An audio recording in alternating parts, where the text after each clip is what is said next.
Dan, thank you for coming in the studio. Hey, I'm really excited about coming here. Thank you. Yeah, Appreciate definitely. you. It's cool. I mean, the focus of the podcast and especially these spotlight interviews is to get to know local Castro Valley personalities and just get to learn more about you and especially about something as interesting as you being an author. Yeah. So I'd love to get into all that. Maybe you can tell me, just for starters, a little about you and your path towards writing. Writing dumb. Yeah, as it writing were. dumb. There you go. Yeah, exactly. Well, let's see, how far back do I go? I enjoyed writing when I was a kid. I actually, I remember reading when I was back in 5th and 6th grade, and if I go to my mother's house now, you can still find them. There's a whole, like a dozen Hardy Boy books that are sitting on a shelf. When we first came to California, I was young, back in the 70s. And I grew up in Hayward for the most part in that regards. Went to Mount Eden High School and read through the books voraciously, loved the Hardy Boys. My sister got Nancy Drew, that kind of stuff. And it's kind of what every kid grows up on or used to. And then they had the Hardy Boy TV series with, who was it, Sean Cassidy or whatnot.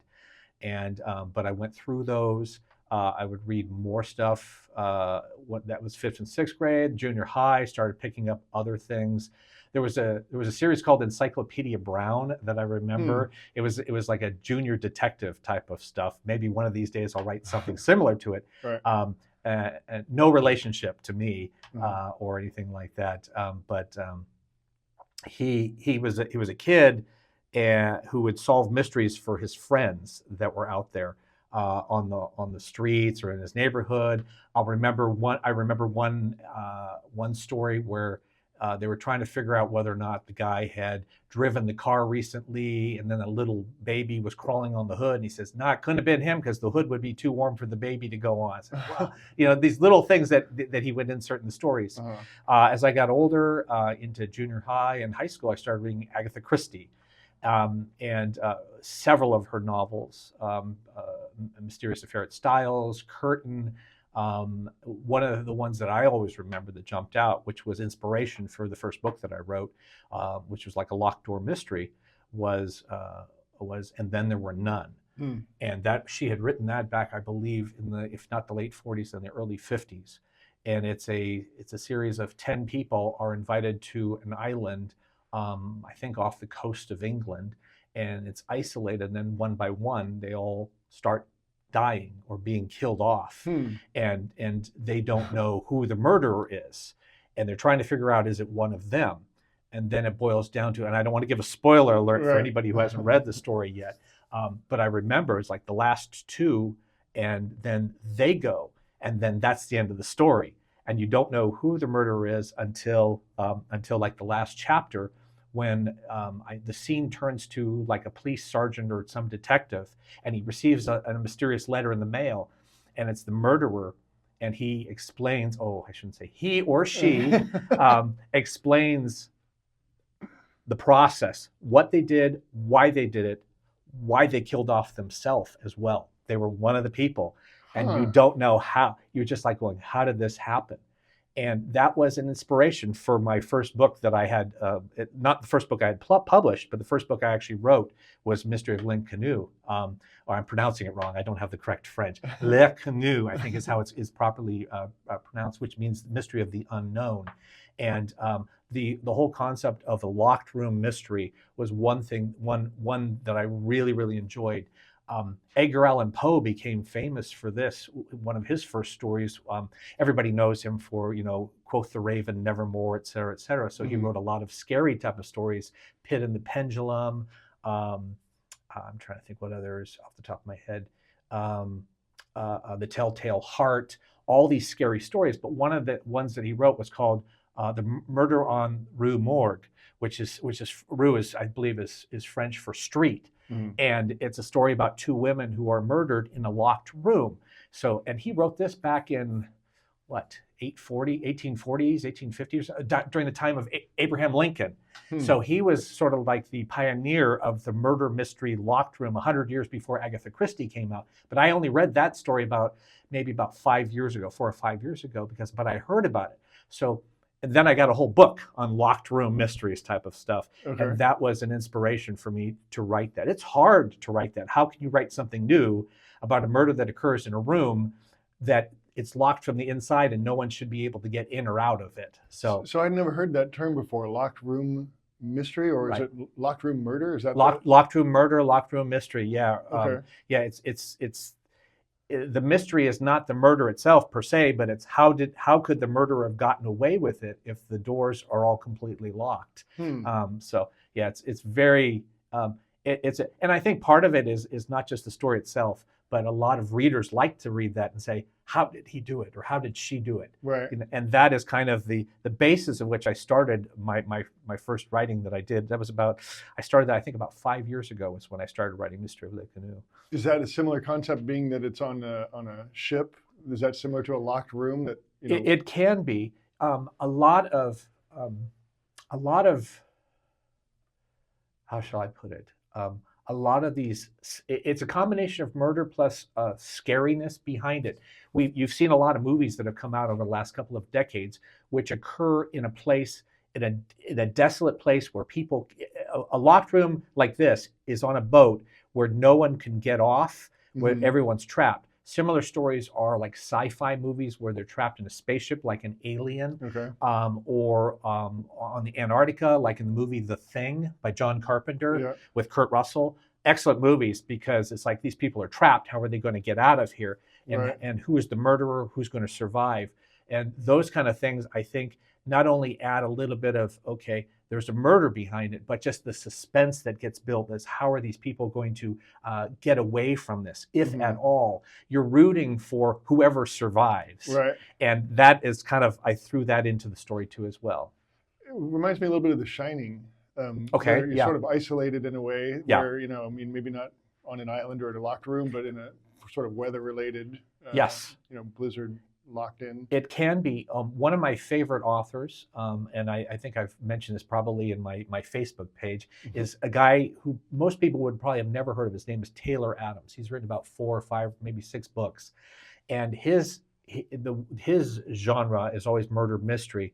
And it kind of starts with the thought that someone is running for their life and they can't get out of their situation. They're trapped.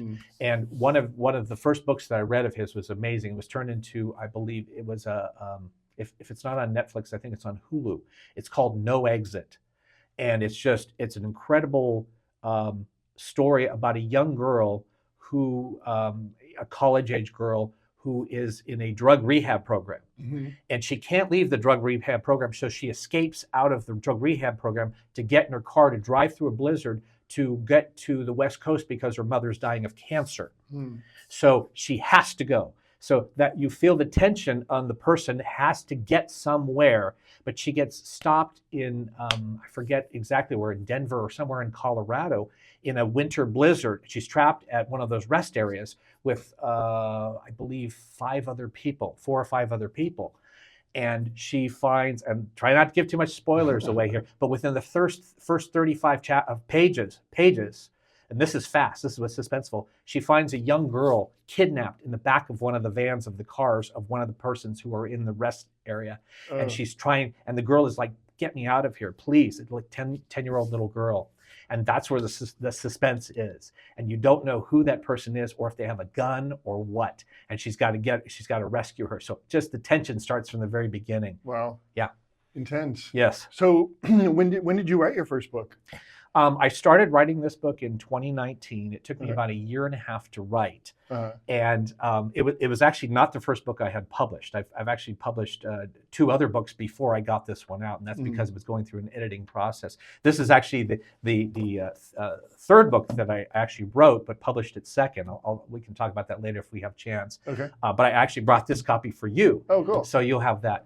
But this, again, is a locked room mystery. It took about 1.5 years. When I first wrote it, I was like, okay, I had written it, and I kind of laugh about it. It was 132,000 words. Now, most people will tell you don't write a novel over 100,000 words unless you're Michael Crichton or you're I'm trying to who's the guy who wrote The Shining? I'm trying to think.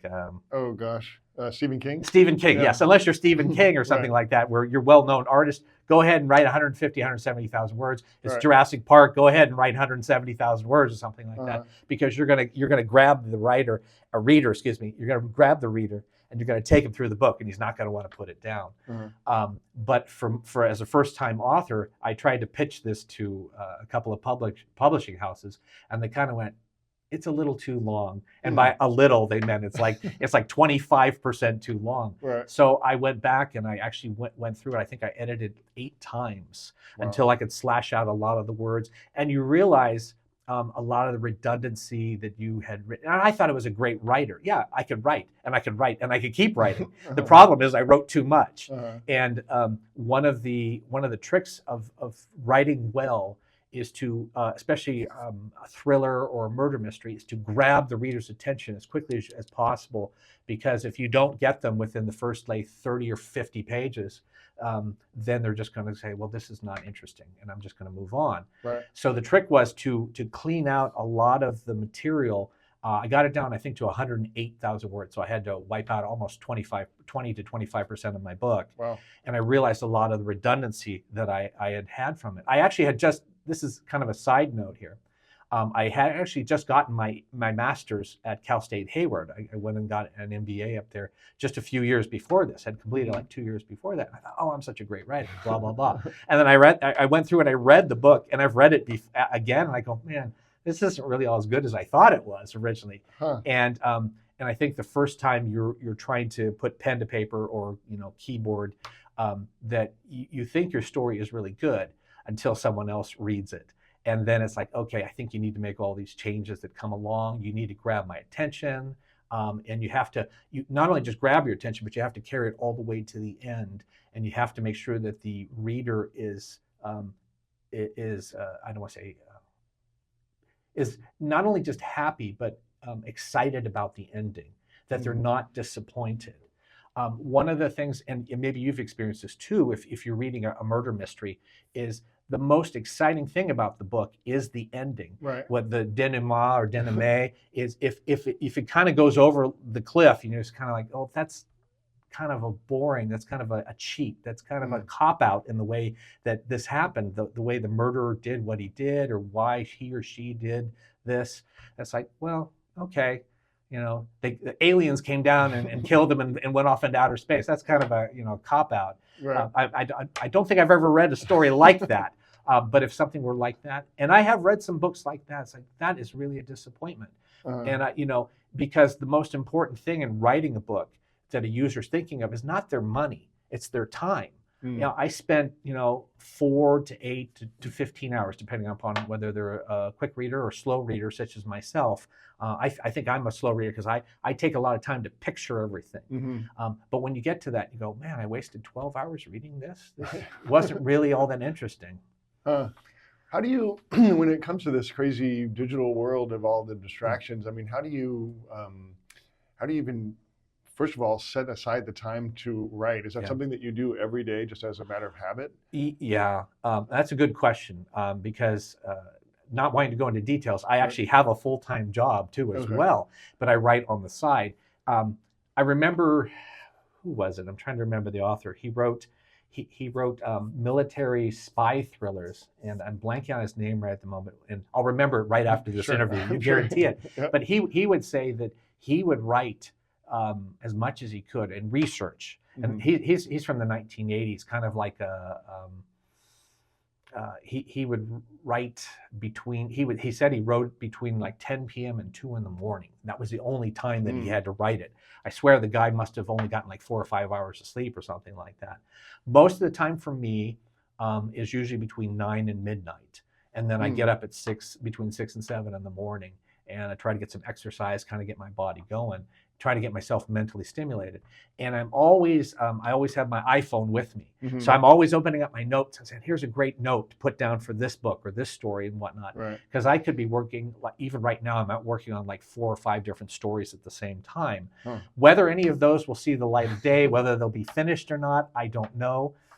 But yeah, that is it. And like you said about the digital world itself, whether it be YouTube or the news, or hundreds of other things that you could be distracted by, I always try to limit myself in that regards to shut it off if necessary. Sometimes I'll just pack up my computer and go off somewhere where I have no internet connection. And it forces me to sit down and think and write out and just literally just type it in. If I have like a gap where it's like, okay, I don't know what word I want to use here, I don't have my digital thesaurus connection, Right. or I don't have the details behind how this combustion engine or whatever it is, or how an airplane flies properly, I'll put in, need to research here in brackets. And then when I Right. get back home, I'll pull up the information. But that's kind of how, just sometimes disconnecting myself from the digital world is required, because otherwise the book may never get written otherwise. Right.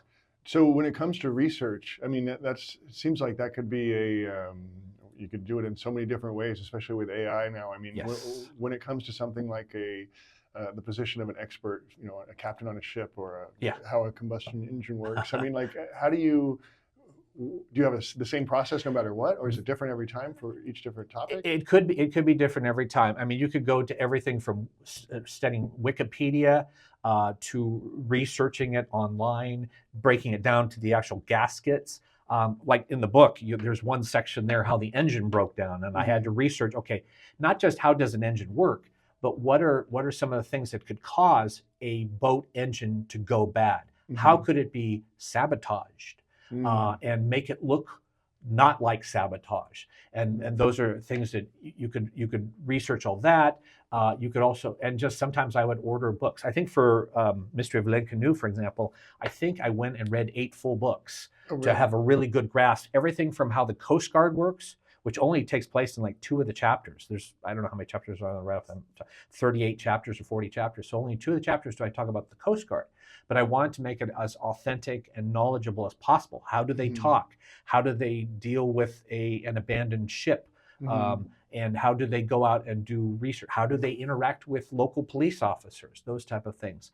So yeah, it could be a number of things. And the trick is not just how does it work, but how can a murder happen? How is a murder dealt with? How can a cover-up occur? And you'd be amazed at how many things there are in real life. Some people have, I get quotes and I get comments on Amazon purchases of books, right? People will do reviews. Sure. And I've gotten everything from, this is the most awesome book in the world, to like, my 10-year-old could write something better than this. Right. Well, that was true with one of my fun book, Emma's for Dog Show. I wrote it was a murder mystery, but it was based upon puns and dogs, and it was really goofy, and I had a lot of fun with that. But some people would just say, this is boring, this is unrealistic, this is so contrived. And you'd be amazed, a lot of things we think are contrived that can be pulled off of headlines of today's pages, because people think of the craziest ways to try to commit murder and try to get away with it. And a lot of the trick is, speaking of the digital world, is sometimes the digital world works in your favor, because then you can go out and say, okay, what's happened in real life that I can bend a little bit, but that I can write a story about, a murder mystery, where the motive may or may not be known, but the trick is who done it, kind of thing, and kind of throw off the audience, use red herrings, etc., those type of things. And that's a fun thing to do. The old saying, art reflects life, reflects art. Right. And that's very true in some of my writings, and will be in my next mystery book that I'm going to release next spring. I think it's going to come out. Do you just constantly keep an ear out for news and different stories that are happening like that? I do. Yeah. I do. I'm always watching for something like totally outlandish. In the case of my detective Remy Ferguson, that will be the main character in this story eventually. He starts out in the first chapter, and then he appears later, in like about halfway or 2/3 through the book. But those occur in Miami. In most cases. But I might write a psychological thriller that takes place in Montana, or in this case, I have one that occurs in the, blanking out right now, I think Tennessee or Kentucky, or I forget the actual city where it occurs. But a murder mystery locale doesn't really matter unless it's something very specific to that location. That it has to take place. In this case, you have to find a place where boats are in a harbor or something like that. So it can't be Texas or Idaho or something like that. Right. But yeah, it's kind of fun to see what happens in real life and to take that and then use it to your advantage.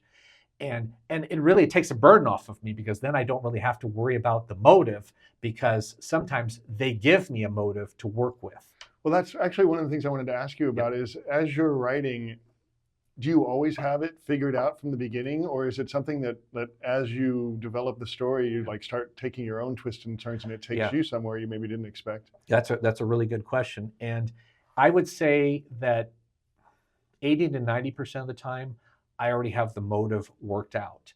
And I say 90% of the time because sometimes it does take that twist or turn. In one of my books, and I'm not gonna say which one it is. I have like 6 or 7 releases so far. But one of the books, it was actually, I'm trying not to give my own spoilers here. But it was actually a twist where there was more than just one motive that occurred in the book, because it ended up being more than one murderer. But that was a change that I had not originally intended. But the story always has, for me, and there's 2 types of writers, they say. There's the planners and there's the pantsers, is the term that they use. Planners, obvious, right? You lay out your book, you know exactly, kind of a cliff notes, you know exactly which each chapter is going to go. And that's the way most of the time that I write my books. I say most of the time because I want to give myself an out just in case I deviate from some of that sometimes. But a pantser is someone who, they say that it comes from the word pants, is you write off the seat of your pants. So they just say, and they start typing and typing. Hey, that sounds good. I'll add more. No, I think I'll throw this chapter over here, blah, blah, blah. So they're kind of, to sound blunt, they're making up as they're going along. Right. But their eventual goal is to get to this point. Every author, in my opinion, should, if they don't, they should already know where the book is headed at the end. They may not do that, but sometimes I think that you're kind of clumsy and then falling into your ending then. You should always at least know, at least for me, maybe I should speak only for myself, maybe that's a safe way to do it. For me, I have to know what the ending is going to be. And sometimes, this is kind of odd, when I wrote this book the first time, the last chapter was one of the first chapters that I wrote. I think it was probably like the 3rd or 4th chapter I wrote. Wow. So I had these couple of chapters here at the beginning, and I had the last chapter already written. So I knew where I was going to go and get there. But the question was, and again, I got to avoid spoilers here, who was going to win out in the end? The murderer or the detective, or those people who were trying to capture the murderer? In other words, the antagonist or the protagonist, using readers' terms or writers' terms. And I was debating whether or not the protagonist would actually capture the antagonist, or if the protagonist would still live. So I was debating all those things, and that was the final chapter that I had to get to. So when you read the book, you're kind of wondering what's going to happen finally here in the end, when the 2 actually meet up. The book actually, as I was saying earlier, I originally wrote it as 132,000 words. I boiled it down to 108,000. When I was bringing it to certain publishers, they said, it's a pretty good story, but we're not interested. You know, and everyone I went to, even when I tried to shrink the book down, they said, oh, we're not really interested. But one of the other questions they kept asking was, is this the only one? Because every publisher wants to know, does it have legs? Is there going to be a series behind it? Are you going to have sequels? So all the best stories nowadays that have become Netflix stories, like Bosch and who's the latest? Reacher, Lee Child's Reacher, and other series like that. The Old Man. They like to see a series. They like to see it have legs, because that's way it's more sellable. And when I originally wrote the story, I was like, I'm not really sure if I want to continue on the story with this. It wasn't my original intention. I just wanted to write one book and see how good it was. But I always left the door open for something to come later. And that's always a trick to try to do. But so when you say you know where the end is, but is the end really the end? Is that the end of the story? In some cases it is, in some cases it isn't. So there could be something coming after. So some of my stories end when the final chapter. I had a short story that I wrote. It's got like 18,000 words. It's called Dragging Down. So, and that was a fun story to write. But you can read it like in 2 hours. Just you can go through it real quickly. It's on Amazon. There's my pitch. But the story is cut and dry. So it's start and then finish. And I kind of enjoyed that too, because it's like, okay, we want to conclude the matter here, but I knew exactly where it was going to go. And even though you know who the murderer is and you know why they did it at the beginning, you don't know everything. And there's a twist even at the end of the story. And that's one of the things I really enjoy, is putting the twist in the final end, which is kind of what I put in this book too, the Blackout of Marcus Moore. Okay. Well, I've heard authors talk about, dealing with things like writer's block by having I've actually heard an author who takes their artists, the people that they have on staff, and say, okay, I'm about to write this book. I would like you to produce the cover for me. And before I begin, what they do is they take a previously written book, take the cover off of that, put the new cover on, and set it in front of them and say, look, I'm already finished. Now it's just a matter of me getting from here to that. And so in their mind, they've already completed this thing. And so the writer's block for this particular author is like, well, it's already done. Like my vision is complete here. It reminds me when you said you wrote the last chapter early. It's almost like a form of that in a way that you're like, okay, now it's just a matter of like completing the circuit, so to speak, or getting from this point to this point. I mean, how do you deal with things like writer's block, or is that a technique that you've ever employed? Let me answer the first question. Sure. Writer's block happens all the time, absolutely. Which is why what I do is kind of a combination of things. I know I'm going to have writer's block. I know I'm going to struggle from here to the end of the story. It's always going to happen to some extent. What I always do is I write out, like I mentioned before, I write out a chapter by chapter summary, like cliff notes for me.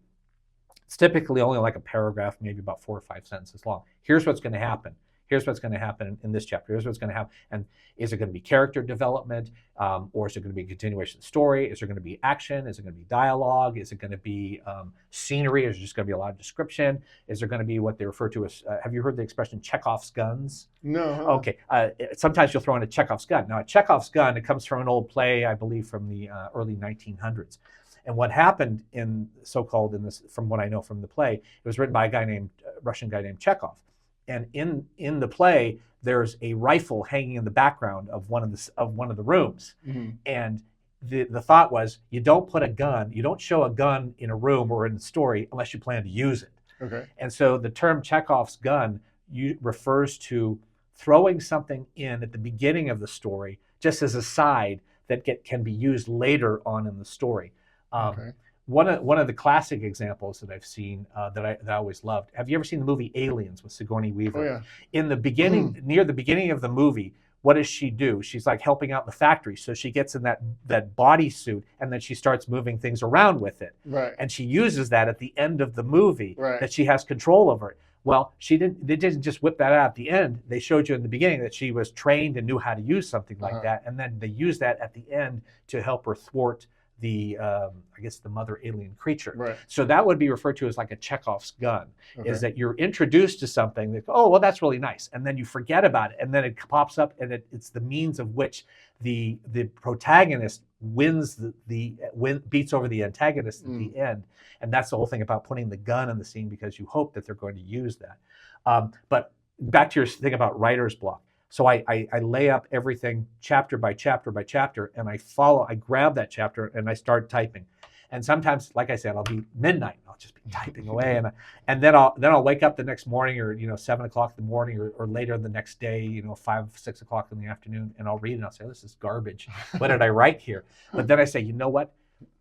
I can fix it. I can go back there and fix it. At least I got the ball rolling. Every time I do stuff like that, the old saying, it's always easier to edit than it is to write new material. Definitely. It's very true. Yeah. And that's how I do. I just force myself to write. It could be the worst piece of garbage that you could imagine for writing. And I have done that stuff, and I go back and say, oh, this doesn't make any sense whatsoever. Right. And it's not true to the character. Why would this person say something stupid like that? Or how would they know? This is one of the trickiest things, is I'm trying to write, my latest story is a domestic thriller. And it's like, you have certain people they're not geniuses, they're not college students, they don't have a huge vocabulary. So I said, I got to avoid using words like XYZ. They would never use a word like that in this particular situation. So again, writer's block, write whatever I can at the time and go back and clean it up later. And it might not be just the next day. It could be weeks later. I come and catch it and say, that doesn't make any sense. Do you ever go back to something you've written and be like, I don't remember writing this, or you Yes. don't remember writing it this way, or you're like, this seems like something someone else wrote. Absolutely, absolutely. The funny thing, like I said, this book, The Mystery of Lid Canoe, took me about 1.5 years to write. So when I was finally at the end, I went back and read the first couple of chapters, and I said, oh, this is kind of smart. Where did I get this information? And I realized I had done research. And I'll go back and read some of the stuff that I've written, and I realized, yeah, I had done a lot of research and put it out. And the thing is, if you could sound really good in a book, especially if you've done the research, but if you're not doing it on a daily basis, like you're not a ship captain, so you don't know how to run a ship, you don't know anything about the engines, blah blah blah, but you know about it for a certain short amount of time, you write about it, you come back to it 1 year later or 6 months later, and said, oh, I didn't know anything about this. Where'd this come from? I forgot I learned those things. Yeah, I forgot I learned those things. Yeah. And there's actually, it's a trilogy. There's one that takes place on water. The second book is called Innocence Lost. That takes place, it's a political game that occurs and a murder that occurs among politics. And then the third book takes place using cyber technology and airplanes and whatnot. And I did a lot of research on airplanes, airplane crashes, how to survive airplane crashes, etc. Oh, wow. It was a very depressing book to do research for. I watch a lot of videos. For that, I watched a lot of, I forgot to mention, you said what kind of research you do. It's not just books, but it's a lot of video that I watch. There's amazing how much detail you can get when you're not just reading about it, but you're actually seeing what the people do in their interactions.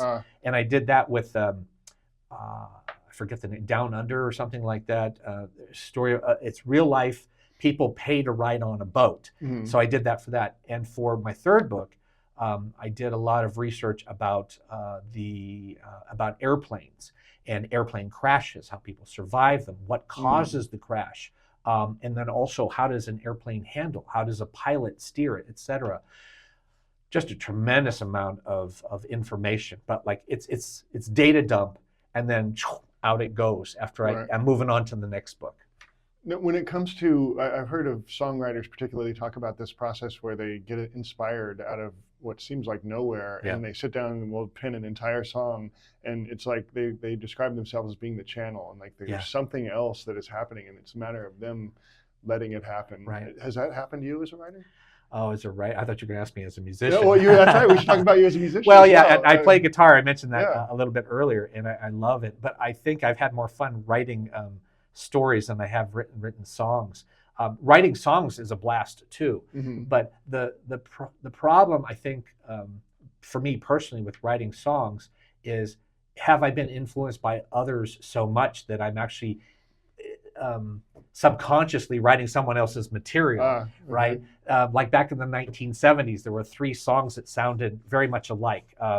There was a 25 or 6 to 4 by Chicago, and then there was another song by Led Zeppelin, and then there was another song I think by George Harrison, and they all While My Guitar Gently Weeps. So they all had that same kind of A minor with the dropping bass sound from A to G to F sharp to do do do do do do do do do do. They say this is why I don't sing. But and the same thing is true possibly in the writing world. Am I being influenced by other things that I've read that are influencing the way I write? And I like to read I like to read other books. I try to read maybe 2 books a month, and that's a lot of reading material to get. So you think, okay, that's over 20 books a year. Some people read a book a day. I mean, they call them whales. That's the term that they use. I'll get a review from someone, and they spit it out, and then I go, oh, this is really great. They gave me a 4 or 5 star rating. I'll jump and I go, oh wow, this person read 20 books this month. How do they get through that material? I don't know how they do it. Just either they're fast readers, or they just have a lot of free time. But because I limit the amount of books that I read, because I have, like I said, I work, plus I try to write as well. That limits the amount of outside influence that I have from other stories. So I don't want to be totally inundated where I'm getting my ideas from other authors. I think that's kind of a bad thing, at least for me, because I don't want to. I don't want to say plagiarize, but I don't want to just take somebody else's idea and then twist it and then just kind of make it my own. Right. I always try to have fresh material, and which is why I actually get more out of reading the news from around even America or even in other countries about murder mysteries that occur that are an influence for me. Yeah. Wow, it reminds me, I saw something on the news yesterday, and this is completely apropos of nothing necessarily, but they found a man who had died a couple of months before they found him, and he was in his home in a bathroom, and he had lived with, it was an interesting story, his mother had lived with him, 90-year-old mother, and some family members had called for a welfare check on the mother because I hadn't heard from her for a while, and these were family members that lived out of the state. And so the authorities or the people that came and did the welfare check, mother wasn't there. Turns out she'd been moved to a convalescent home a couple months before that.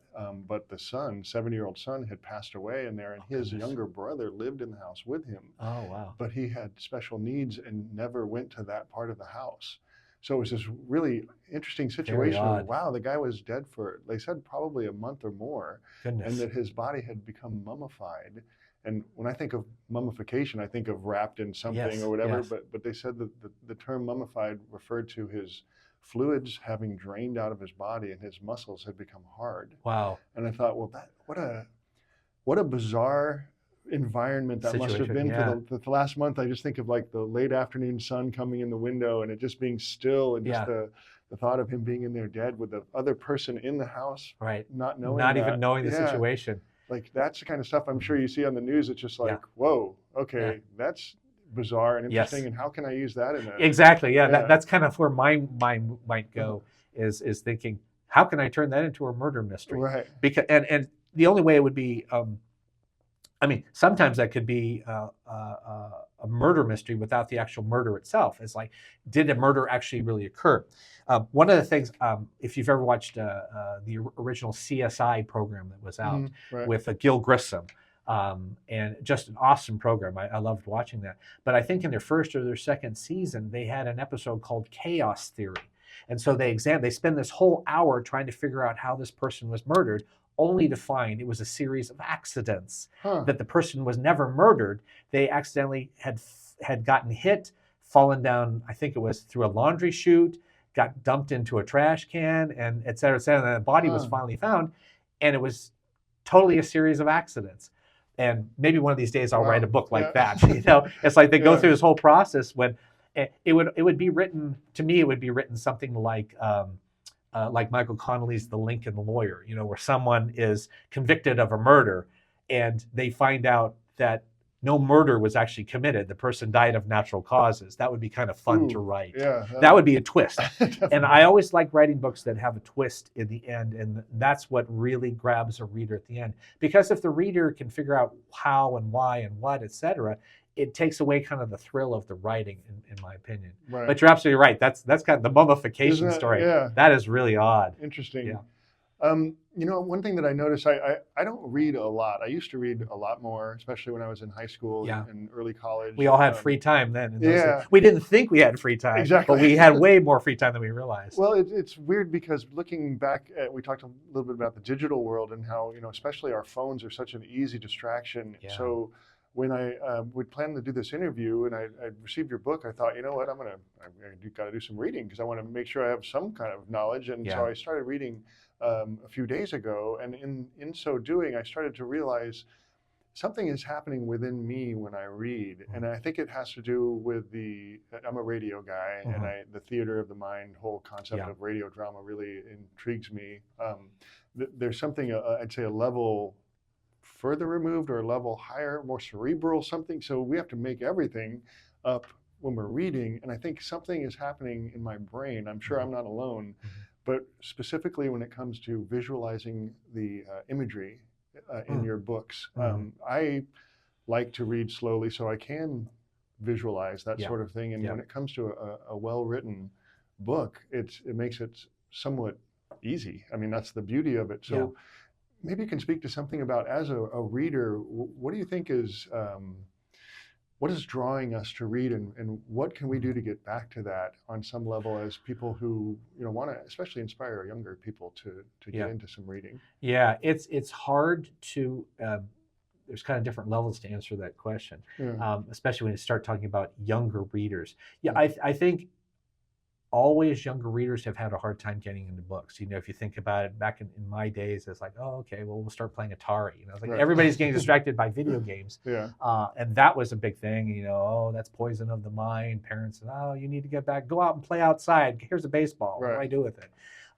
And then, but that was video games, and then it was the internet in the 1990s, and then the 21st century. And so a lot of kids had been pulled farther and farther away from actual, you know, taking a physical copy of the book. But thank God you had Kindle and whatnot that made everything. So now you can read a lot of books digitally, and that's amazing. How do I draw that younger generation in? It's very difficult to say because a lot of people now can just resort to going to Netflix and then watching those shows. But Netflix has been an outlet for a lot of authors to become well known.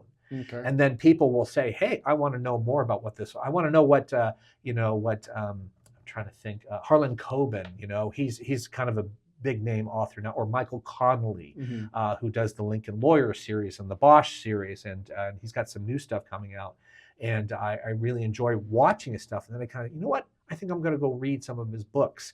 And I think that helps the authors who have been around for decades. These people have been around for, 25, 35, 40 years, some of them. The James Pattersons and whatnot, who are very, very famous. I'm not sure I'm fully answering your question about that. I mean, I think that's interesting. I start thinking about music family trees when you start talking about influences like that. I've never really thought about that from a writing perspective. I think of, I like this musician, who influenced them, and walking backwards in time to see, who influenced the people that influenced them. I think that's an interesting way to view it. I'd never really thought about people taking that next step and looking at, okay, who is the writer of this movie, TV show, or whatever. So that's interesting. I mean, I wonder is there a way to facilitate that for people who are interested in trying writing, like young people who are thinking, like, because huge. You have. There's a young lady, and I wish I had thought about this. And I'm going to think about her name after her. She won like an award, and she won like a very famous book. A young Asian woman, and I'm blanking out. She wrote. The trick was what made her really successful.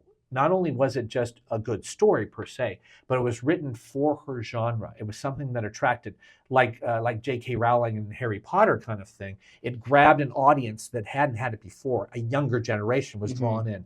The same thing with, what's her name? Is it Candace, the Mockingbird, or the... my daughter really, really enjoyed that. Jennifer Lawrence was the main actress. Hunger Games. The Hunger Games. Suspenseful. That kind of material, that kind of, I think dystopia is kind of a big thing among young people nowadays. I hope it is not a projection of the way they feel the world is going. But dystopia, Player Number One, those kind of movies and TV shows that really attract those. Those kind of stories are what really draw the readers in. You have to put your finger on what are kids interested in. And what this young Asian woman that I was and again, I wish I could remember her name. She's written or is writing a series of books that are like, I think it's a combination of, oh gosh, I know I'm going to say this wrong. You're probably going to have to edit this. But it was a combination of fantasy and romance and what is it when you have... is it Japanese or Chinese sword fighting? That kind of combination that happened in the 1800s where they would protect the emperor, that kind of thing. And I just read it briefly. Not the Last of the Mohicans, the Tom Cruise movie, Samurai, kind of that's what I'm looking for. So it was kind of a samurai fighting in the movie. Cowboy Bebop, which was a Netflix based upon manga. Just amazing stuff.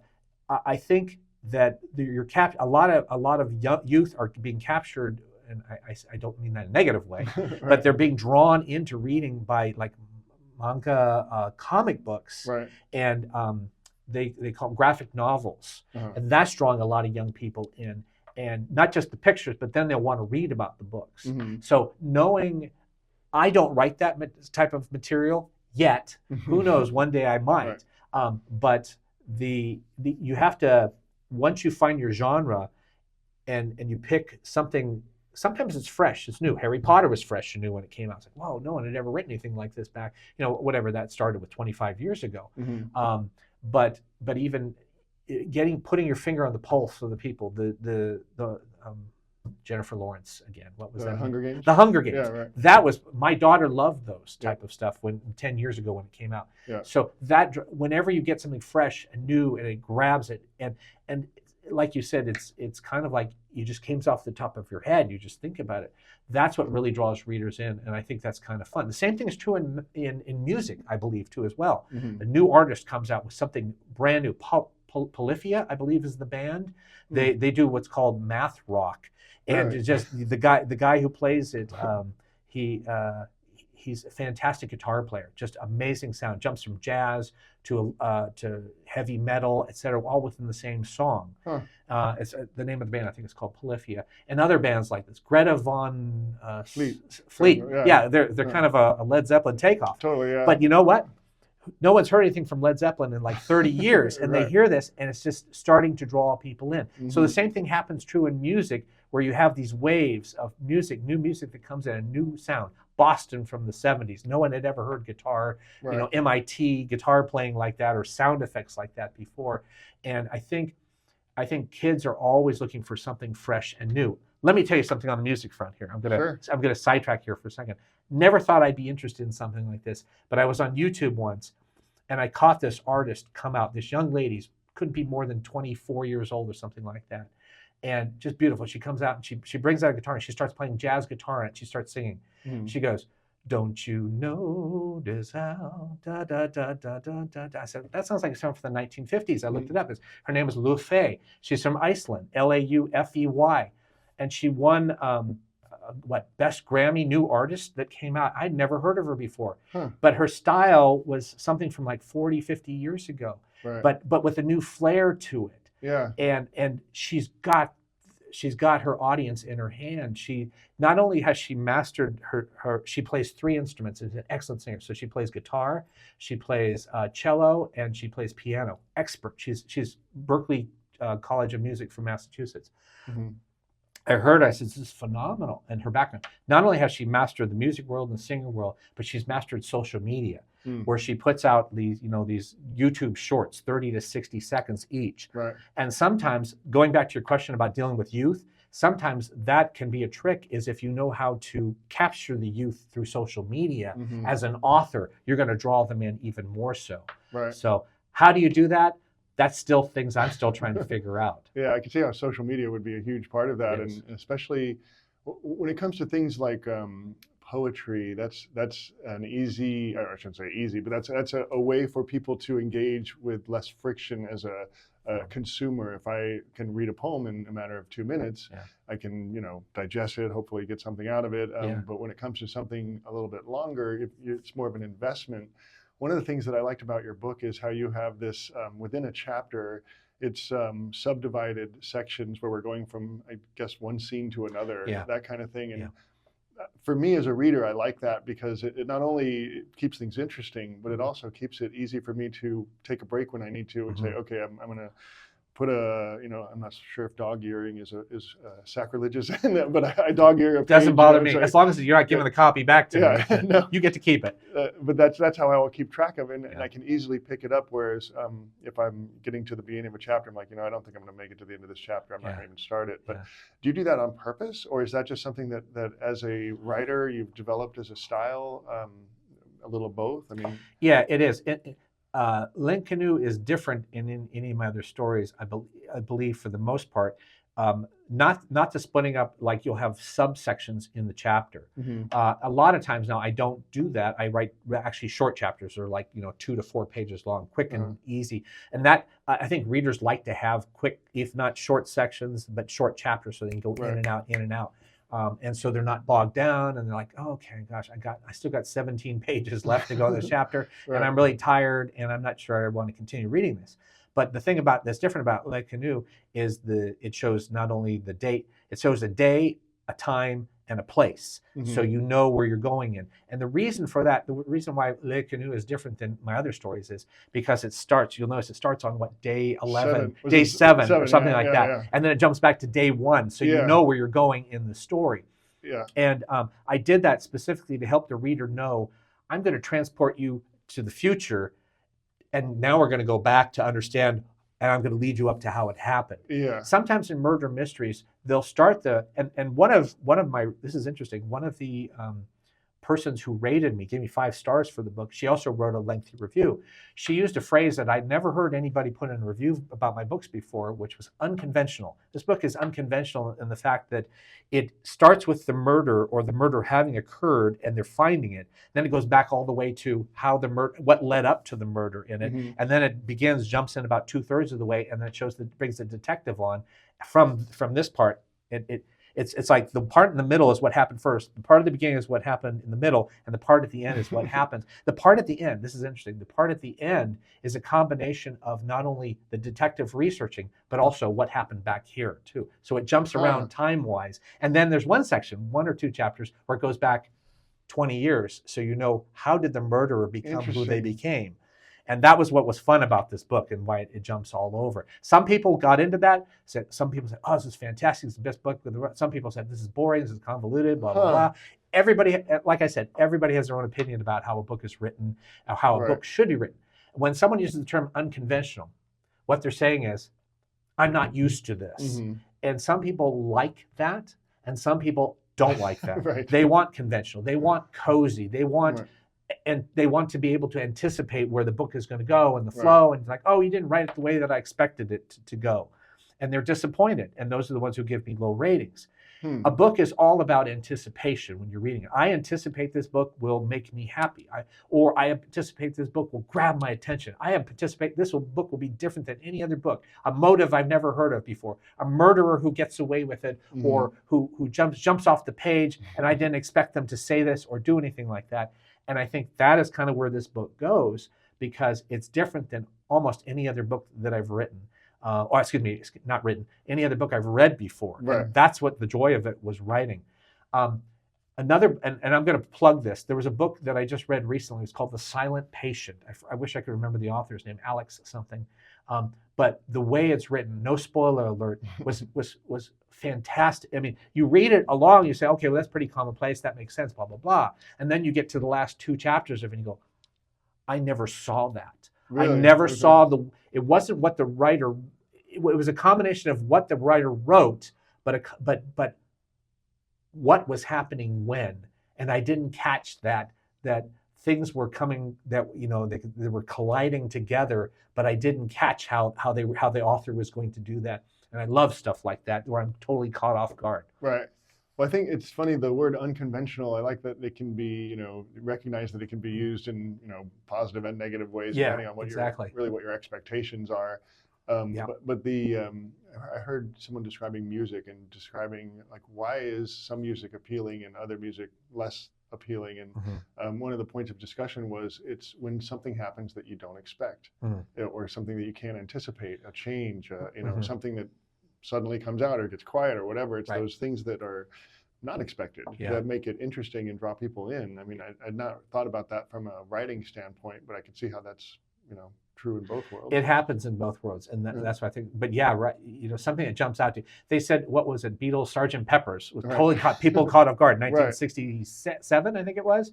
It was like it was different than anything they'd done before too, as well. Like their style was, it was different than anything else. Jimi Hendrix, when he came out, I was like, whoa, what is this? And so those and then Led Zeppelin came out. You know, the old style of music from the 60s was fading out, and you had these heavy rockers coming on.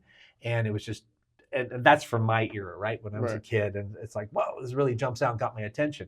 I remember hearing, you know, Boston for the first time. I said, what the heck is this? Where did these guys come from? And I think it's fun if you could do the same thing in the book writing world. And you think about music and book writing are very similar in a lot of ways, because it's a lot of creativity gets put into it, a lot of effort gets put into it. Thankfully for me, I don't have to go do concerts and read my book everywhere. You know, I was like, oh, okay, this is my 17th concert this month, and I have to sit here and read the book. But you can play the same songs. You release one record, but you have to go to place to place. You write one book, everybody reads it. I don't have to. Okay, maybe I'll go for a signing, something like that. But I don't have to stand for 3 hours and read a book. Like I'm playing a guitar instead. So that's the difference, kind of one of the main differences between it. But the thing is, it's a creativity. Multiple people can hear it. Multiple people can enjoy it, and you get your name out there, and people.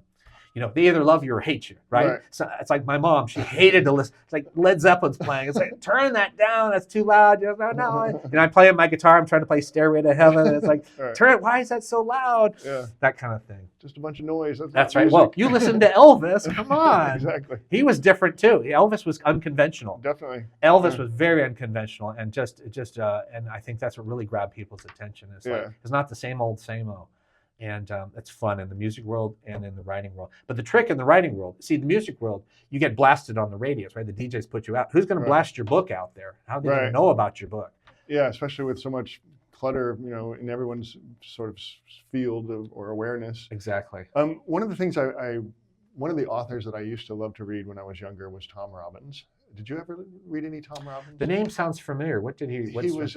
My favorite book was called Jitterbug Perfume. Okay. He had several skinny legs and all, half asleep in frog pajamas. Okay. He was a very quirky author from Seattle. What was his genre? It was. Boy, that's a good question. It was. I would describe it in the realistic. Sci-fi is a weird word to use because it brings up images of science, of space and like the future. Aliens, ships flying above, The book Jitterbug Perfume was so interesting to me because he was bouncing between New Orleans, Paris, and I think Seattle.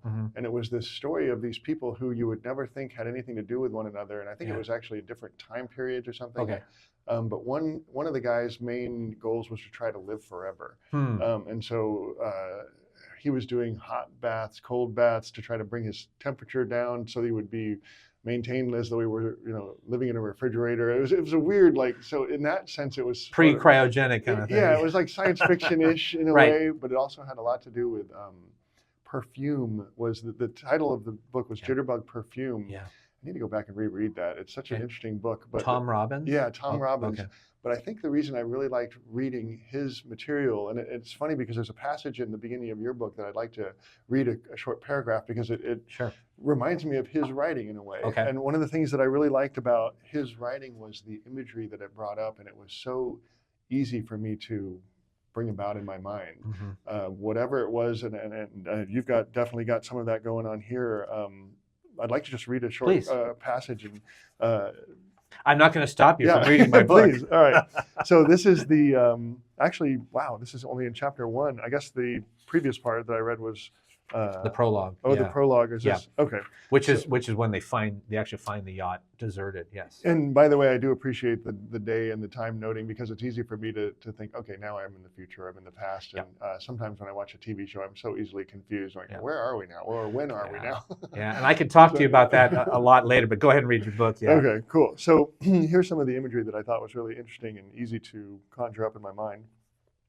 At precisely 9 a.m., a large white limo glided into the dock's parking lot. An impeccably dressed driver got out, opened the back passenger side door, and waited. Eventually, a tall, slim man gracefully slid out, white walking cane, then one long leg protruding at a time. He wore a cream white suit, white dress shoes, yellow ascot with black polka dots, and matching white fedora.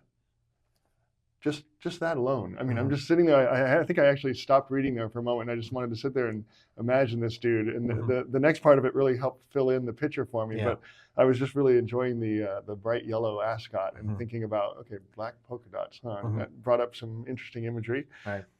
Appearing to be in his early 70s, with a pencil-thin mustache, he was still talking on his mobile phone. Once he hung up, he stood and stretched, adjusted his ascot, sprayed his mouth freshener, and cleared his throat as if he were about to give a soliloquy. That to me, just, there's no questioning in my mind exactly what I'm seeing. It's just so clear. I'm thinking of it like a Ricardo Montalban kind of figure. That's a good guy, yeah. Very distinguished. Welcome to Fantasy Island. Exactly, yeah. Kind of thing, yeah.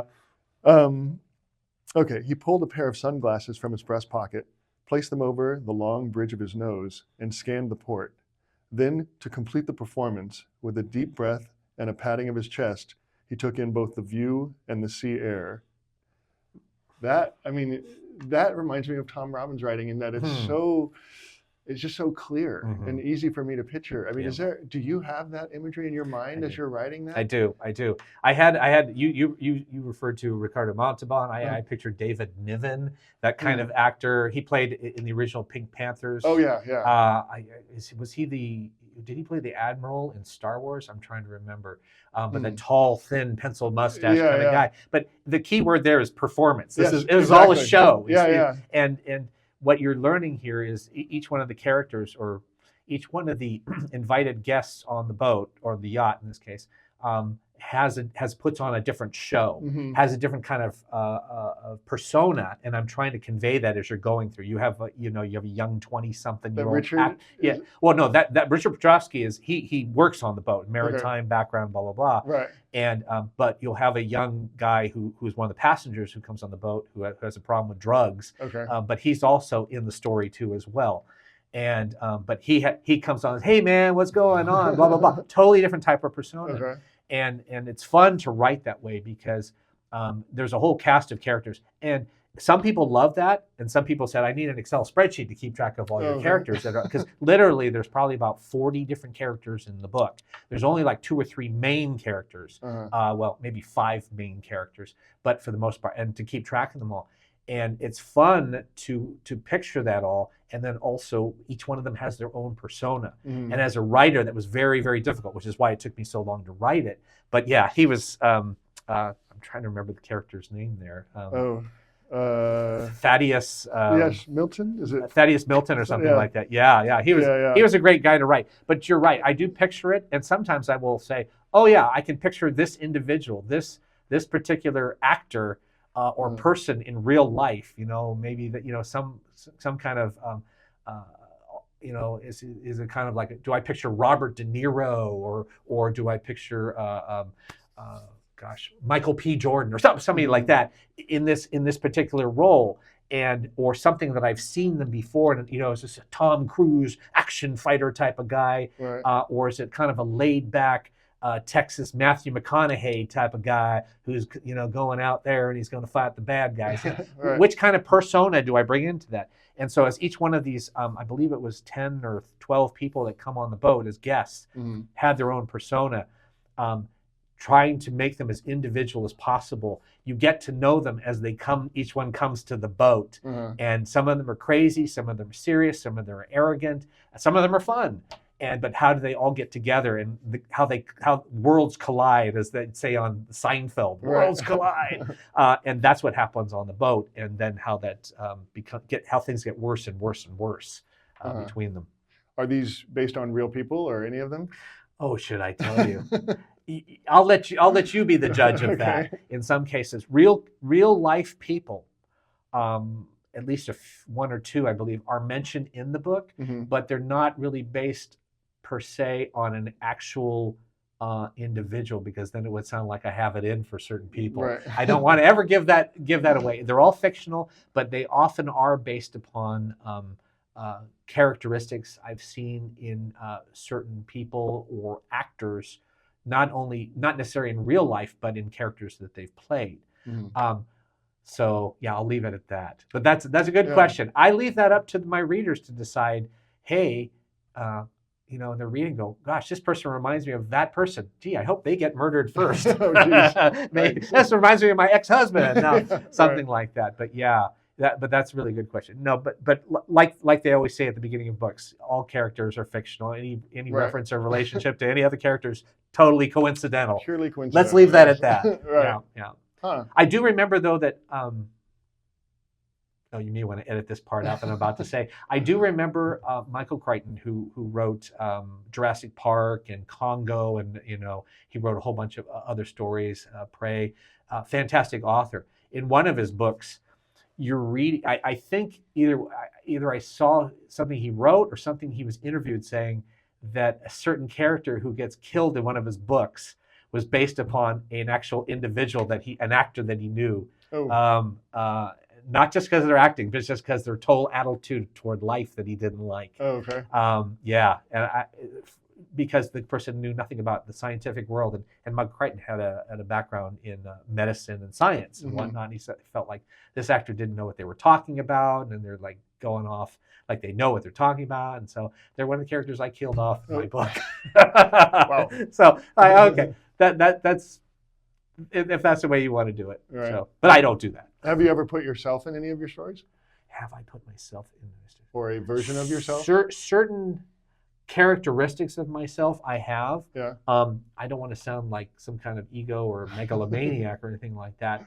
I have yet to do something like that. If that occurs, obviously it'll be the best, most awesome person in the world. Exactly. No. It would be a person who's filled with faults, who's a wannabe writer who wants to get somewhere and can't get anywhere.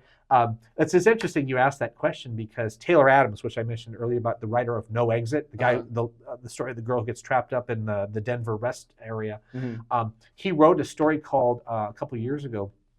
I think it's his last book. It's called The Last Word, and it's about an aspiring author who meets one of their critics and tries to kill them. So I don't know if he felt that personally. Right. He wanted to go after someone who gave them, negative star ratings if that were possible, 1-star ratings and what. You can't go lower than a 1 star. You can't give a 0 star, fortunately.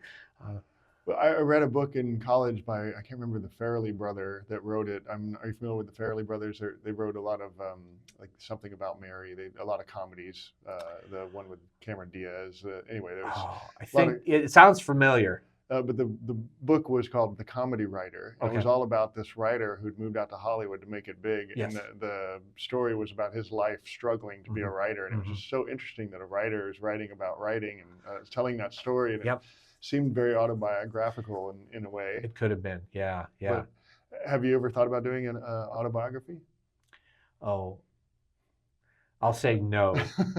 And the reason is, and this is true with murder mysteries. And I'll answer your question by giving you an example. I meet a lot of people, not a lot of people, but several people in my life who say, I've got a really good story. Sure. I've got a really good story. And my first thought is, okay, well, write it. Exactly.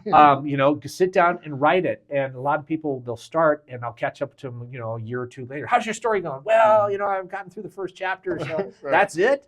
Because for me to write a story, I try to write it within 4 to 6 months. Boom, part-time. And if you really have to be committed to it. You really have to stick to it. And so, but one of the questions behind is, okay, you want to write a story. Who wants to read it?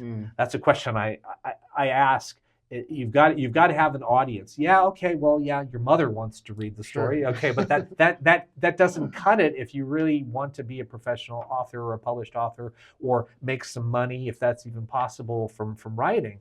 And so when you ask me, do you want to write autobiography? I say, yeah, but who'd want to read it? Right. So that's something I would struggle with. Give me another 10 years when I become rich and famous and stuff like that, or at least rich. I don't care. No. But if people take it and convert it to Netflix, everybody wants a Netflix series. It was really funny. I was in a writers group once, and but it seemed like that was the latest and greatest thing. Everybody wants to have a Netflix series. It used to be like, well, maybe I can make it into a TV movie, or I can have it in a movie. But now it's a Netflix series, right? Sure. Because then you have season 1 and then season 2, season 3. That's the whole concept of the legs, right? You write one book and they expect a second, a third, and a fourth, and blah blah blah, and so on and so forth. And so everybody writes it. But again, who would want to read my story? Who would want to read about that autobiography? Wait till I'm rich and famous. Well, let's shift a little bit and talk a little bit about Castro Valley. Okay, fantastic. You've been here. How long have you lived in Castro Valley? I have lived off and on. In my life. I grew up in Pennsylvania, so a little dinky place called Erie, over by this lake called Lake Erie. It's a small little lake. You wouldn't notice it on a map. Heard about that one? Yeah, it's something called 5 Great Lakes. It's one of them. But that's where I grew up as a kid, and I came out here to California when I was young in the 70s, and I grew up in Hayward for most of my time, and then jumped back and forth between Castro Valley and San Leandro, and now I've planted myself in Castro Valley for the last 27 years. I'm trying to think, how old is my daughter? She was born, and then we moved 6 months later. We came out here. We lived in San Lorenzo.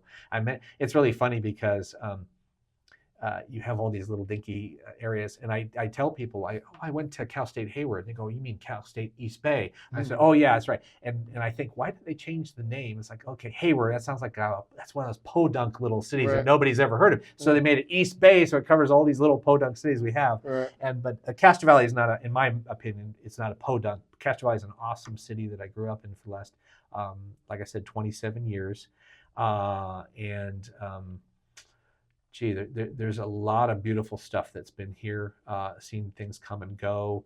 To me, I've worked in the IT world, and I don't want to go into details necessarily about my job, but I've been a computer programmer, a business analyst, software analyst, et cetera, designer, database, et cetera.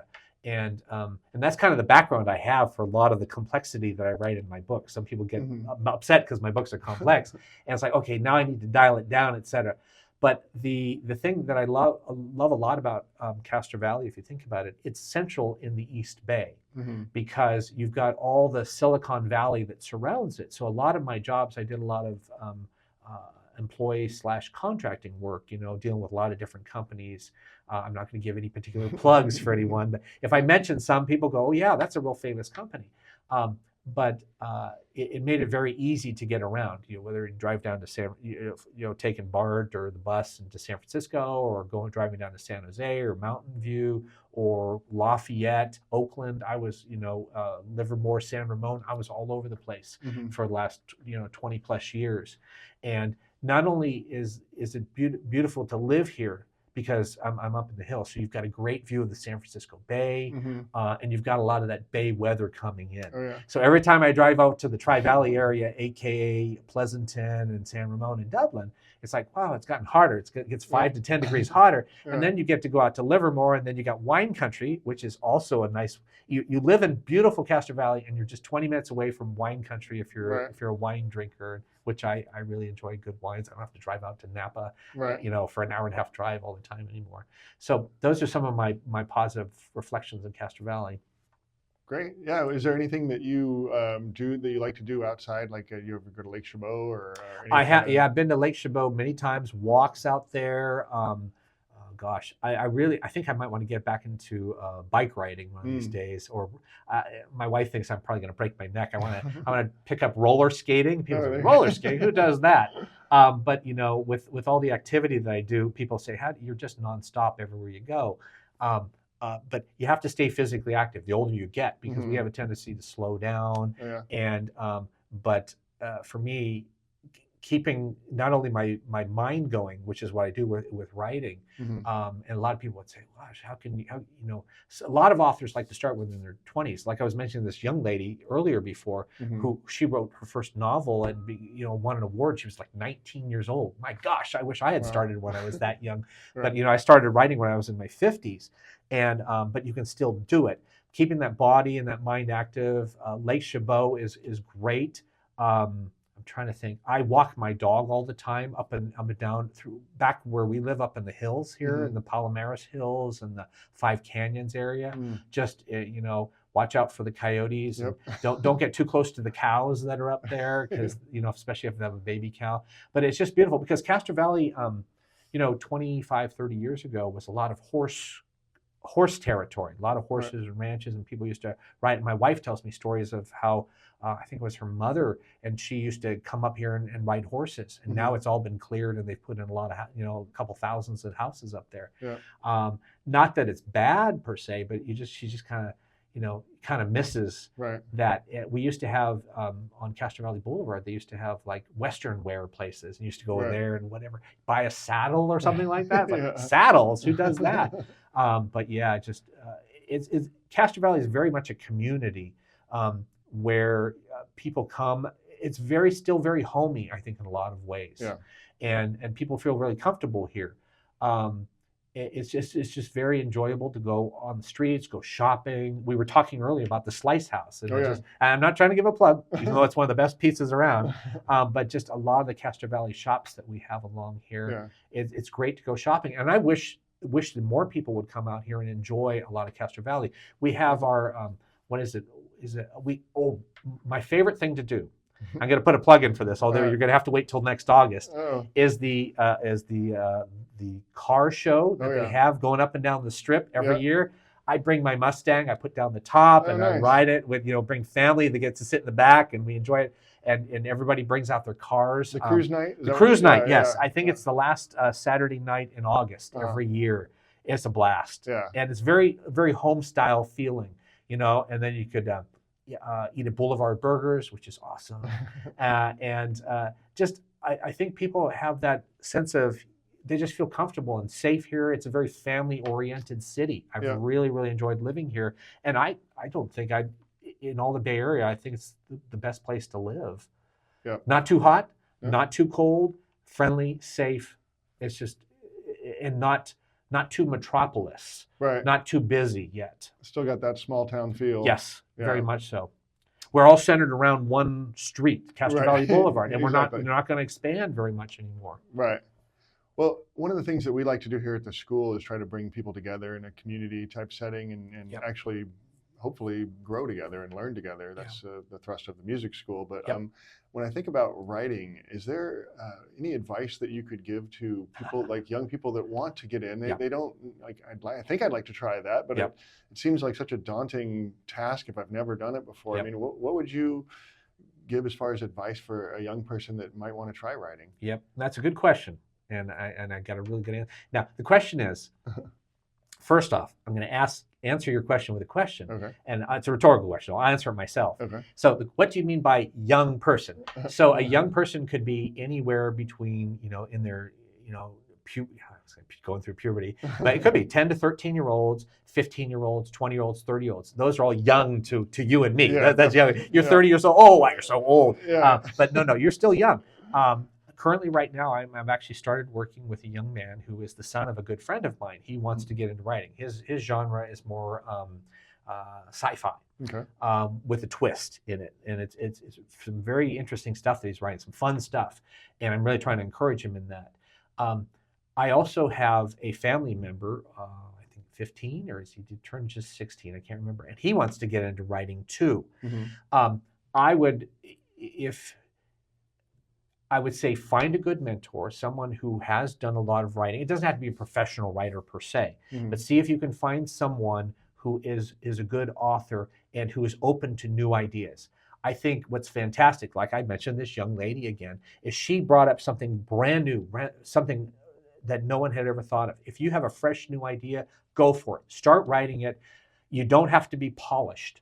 I didn't. I wrote 132,000 words and probably bored readers by the time they got through the first 3 or 4 chapters in some cases because it was just too long. That's okay.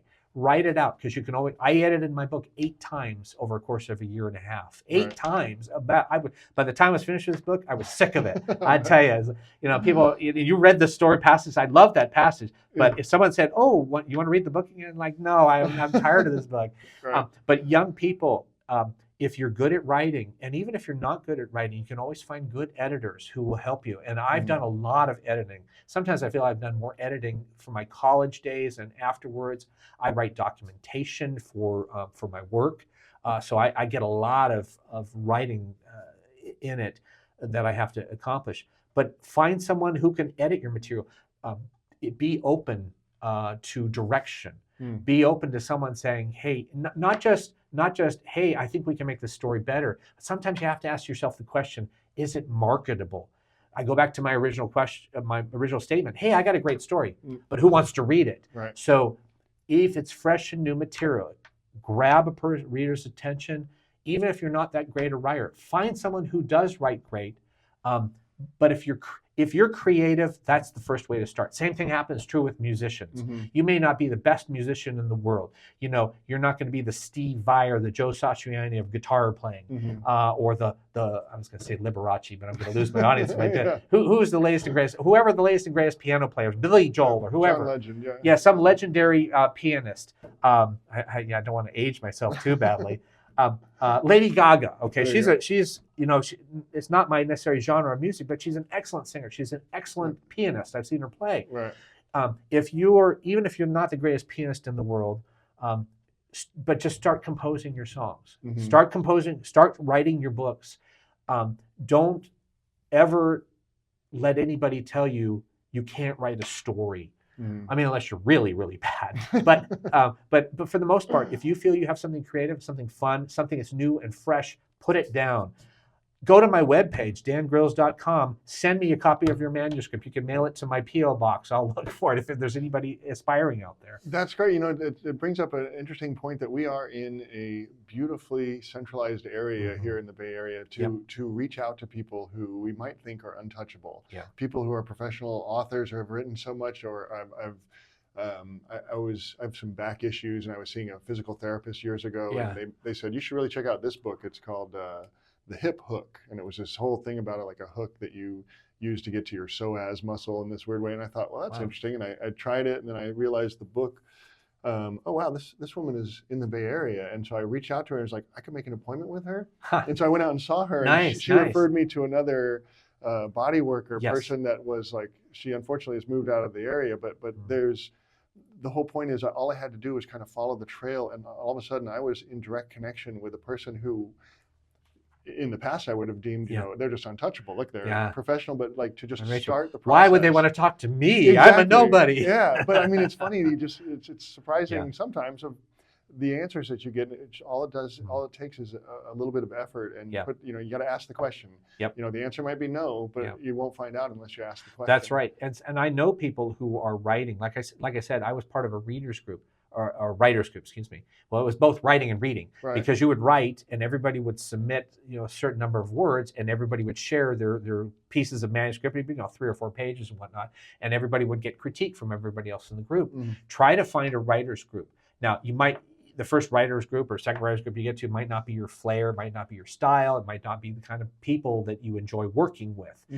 Some people are more critical than others. Some people aren't critical enough. It's, oh, this is great, this is wonderful, and it's like, no, it may not necessarily be that way.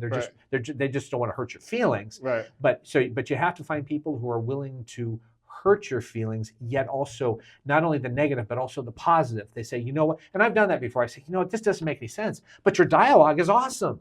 You know, and I think, and then it's also always trying to give a positive, how can I take what may appear to be negative and make it as positive possible? And those are the kind of people that you want to work with, or the groups you want to work with. And maybe there's literary courses you could take at Chabot or at Cal State East Bay or other places. Even I think Castro Valley has the adult school. They might have some writing classes.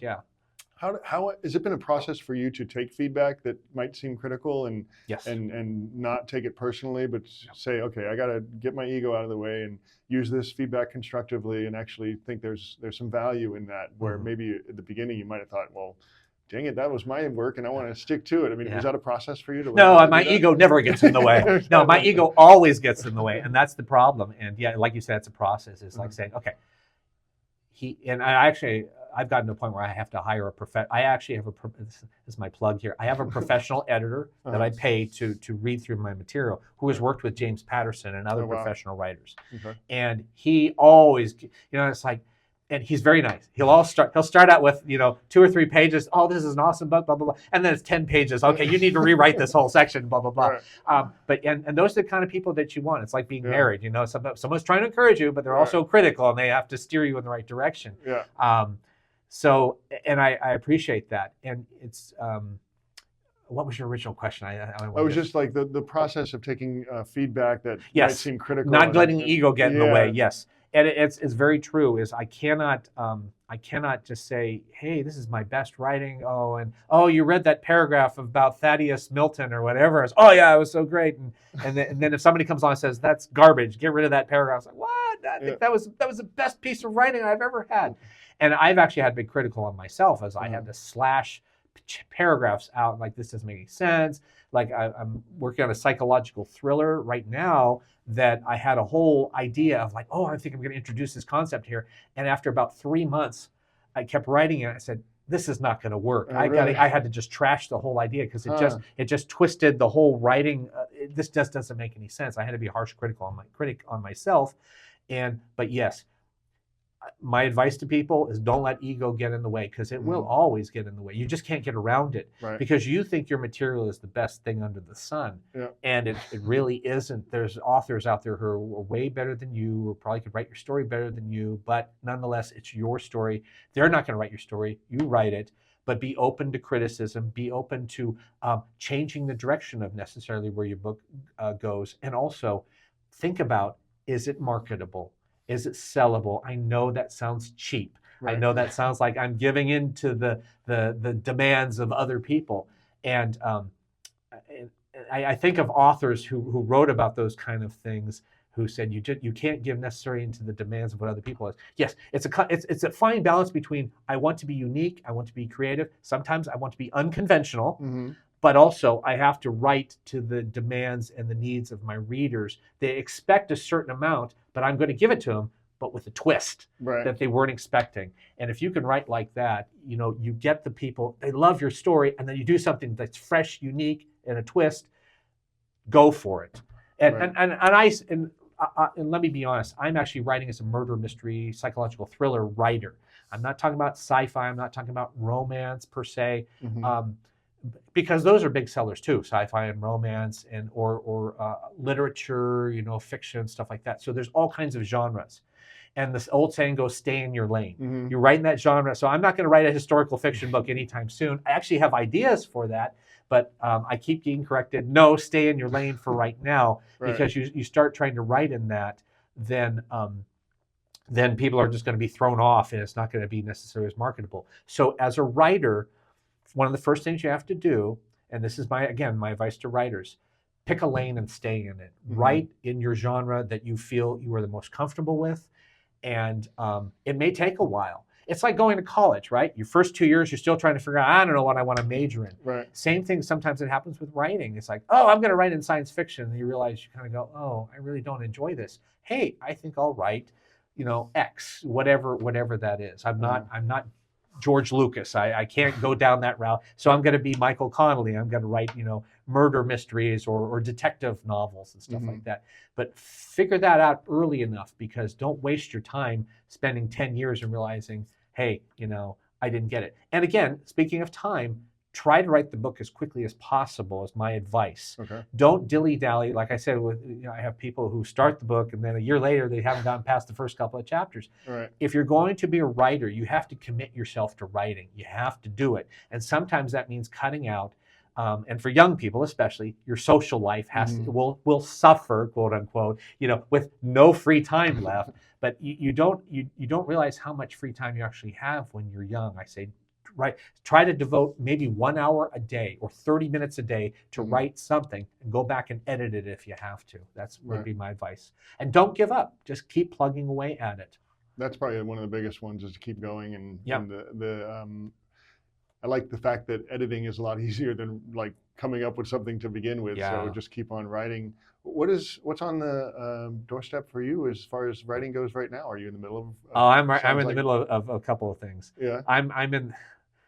My wife will kill me. It's like, why are you writing so much? It was really funny. And I'm going to be honest here. I actually wrote a story, a murder mystery story, which is a continuation of this detective's life. I wrote it like a year and a half ago. Or I wrapped it up July 4th, 2023, because I keep dates and times of all my books and my editing and stuff like that. And I didn't tell her about the book until over a year later that I had written it. I pulled out and she goes, you wrote this? Why didn't you tell me that? Because she does a lot of my social media type stuff and marketing and publishing material. She takes care of all that. She does a fantastic job, by the way. But having that book is part of another trilogy. This Mystery of Lynn Canoe, Innocence Lost, and Mass Infliction was my first trilogy with this detective. And now I have another trilogy. It's going to be what they call rapid release. So it's going to be one book after another, like about 4 to 6 weeks apart from each other. Boom, boom, boom. So I'm in the middle. I'm starting the second book, and then the third book will be written, and then it'll be released sometime in spring of next year, like April, May, June, or April, May, July, or something like that. Boom, boom, boom. Plus, I have another psychological thriller that I started. I've worked on for a couple months now, and that's the one that I threw out a whole concept idea that I had for it. And then I had another romance murder mystery story that I'm writing. And I have, and I believe this is probably true with a lot of published writers who really really enjoy writing, they'll have a lot of irons in the fire, and they'll just sit out there and they'll say, okay, I'm not sure. And then they'll say, okay, I'm going to finally finish this book. 4 years later, they'll pull it off their computer and then they'll finish the story out. And I've got a couple of stories like that. I have one book, which is kind of like a Hunger Games meets Jurassic Park kind of thing, that it's a sci-fi book, but it's very much based upon real life today, that is probably not going to get released until 2026. But I've already got that coming. It's more like a sci-fi murder mystery type of thing, and it's going to be, I think it's going to be one of the scariest books I've ever written. Really? Just thinking about, it freaks me out to write it. But yeah, so 3 murder mysteries that are coming up next year, and probably a psychological thriller. It's a domestic psychological thriller, and those are a big genre. You'll see that with you'll see what was the one that Netflix just released, the movie with Blake Lively. I'm trying to remember it. That just came out. I saw one on TV just the other day. It was Harlan Coben's "Fool Me Once." It was a 8-part miniseries. That's what they used. That was Shogun from the 1980s with Richard Chamberlain. Now I'm aging myself, but those used to be miniseries, right? They'd take some James Michener novel and make a whole big centennial. But nowadays Netflix will do a series on stuff. And but that was a domestic thriller. So a lot of domestic thrillers are coming, husband versus wife. The husband dies, did the wife do it? The wife dies, did the husband do it? That kind of thing. Or was it a family member? Or what caused it? Blah, blah, blah, blah. And that's kind of what this one is similar to, something like that. I'm having fun. I've never written anything like this before. So this will be a twist on something I've never done before. But again, it's a murder mystery. So it's staying in my lane. Right. Stay in your lane. So if people wanted to learn more about you and get a hold of your books, do you have a website that people can go to? I do. Let's see. I have a sheet here, but you can actually go to my name, Dan Grylles, DANGRYLLES. There we go. Make sure I spell it right. There you go. DanGrylles.com. That's my basic website, and from there you can get free material. I have some free short stories, and some other free material, and then you can also do a search on Amazon or Google it, on Goodreads, but buying the material. On my website, there's actually some free short stories that I put out that actually won some awards. That's kind of how I started out. Nice. And again, speaking about young readers, if you want a real challenge, first write a short story. This is what I did. And that could be anywhere from 100 words to 5,000 to 20,000 words, depending upon the contest's rules and regulations. Some will be 1,000 words. And submit those and see if you get feedback. You can actually request, if you pay a few dollars more, you can get feedback from the contest themselves. But that not only does that you necessarily hear back from other people how good you are, but you're actually putting yourself on the line. Right. Are you willing to write something and accept criticism from the outside world on it? My story's a great story, but who's going to read it? If somebody comes back to you and says, someone you don't know, and I've had people in the UK and Australia, they'll read my books, and they'll put, oh, this is the best story, blah, blah, blah. I was like, oh, okay, great. I don't know who you are, and you're from another country. I'm glad you liked it. But putting that, a lot of these contests are in America or Europe, in most places, short story writing contests. Put yourself out there and be challenged. You go onto my website, you'll find that I have one of my short stories was written out there, got honorable mention there. It's on the page. Click on that. You can become a member, get emails, etc., new releases, free stuff that I put out. Plus, there's links to the Amazon books themselves that you can buy. KDP, digital or hard copy for old folks like myself. I love flipping pages. I like reading the stuff. Digital, sometimes it hurts my eyes. Like I said, I work on computers all the time, so I just get tired of staring at a screen all day long. But yes, please go check out the website, and if you love reading, and then you can join the Facebook page as well. I think the link to the Facebook page is also on the web page. You can go out there, or you can just do a search for Dan Grylles. The name is unique. Don't confuse him with the guy named Bear Grylls. He doesn't have the E in his name, so it's just GRYLLS. Gotcha. So please look me up, and I love to correspond with people. You write me questions. Like I said, if you are an author or an aspiring author, I'd love to read other people's stuff. I've done it before with other people in groups that I've been before. It may not be my genre. I read historical fiction. I've read romance before. I've read sci-fi and all kinds of stuff. But I love to read it. I'd love to encourage people to write and be the best author that they can be. That's great. I'd love to explore the idea of doing some sort of a workshop or here with you sometime. How to write a short story. We could try something like that too. Yeah. Short stories are a real trip, and they're a lot of fun. So definitely. yeah, they're great to read. I like how they're just minimal as far as the time commitment goes, so that you can still get the satisfaction of reading in a brief amount of time. Yes. And sometimes what it forces you to do is to take a big idea and condense it and write it as quickly as possible. Right. How good are you at doing something like that? Get to the point, right. and to grab the reader's attention and have a satisfying ending. Remember, it's all about the denouement. It's all about the ending and making the person feel happy that they used their time wisely, even if it's just 30 minutes. Right. I really enjoyed this story. I got something out of it. I had fun. It meant something to me. Yep. Excellent. Well, hey, Dan, thank you so much for coming in today. Hey, appreciate it. Yeah, definitely. I like getting back into reading is fun, and to actually sit down with you, the author, and learn more about the writing process. Great. And one last thing is I had a copy of this book. I don't know if I want to hold it up here. This is The Blackout of Marcus Moore. It's different than my regular murder mysteries. It's a psychological thriller. As you can tell, there's a little bit of blood that's involved here. And it's a fantastic book. It's a fun book. I actually started writing the book as part of a contest, but I didn't do it in time. I didn't finish it in time. And I still had like probably about 10 more chapters to write with it. But I released this what year did I do? Was it 2022? 2023. Came out in 2023. Cool. I'd like to have a copy of that. I appreciate that. The other one there. Yeah, you'll have fun with this. It's totally different than anything else. Psychological thrillers they're kind of like a subgenre of murder mysteries, and it boils down to one question kind of most of the time. In this case, the question is, did he do it? Okay. And so that's where it's a lot of fun. Well, I'm gonna have to get through this one first. There you go. Read that. A lot of reading. Really, really appreciate it. Thank you so much. Thank you so much for your time. All right, Dan. Well, take care. Take care.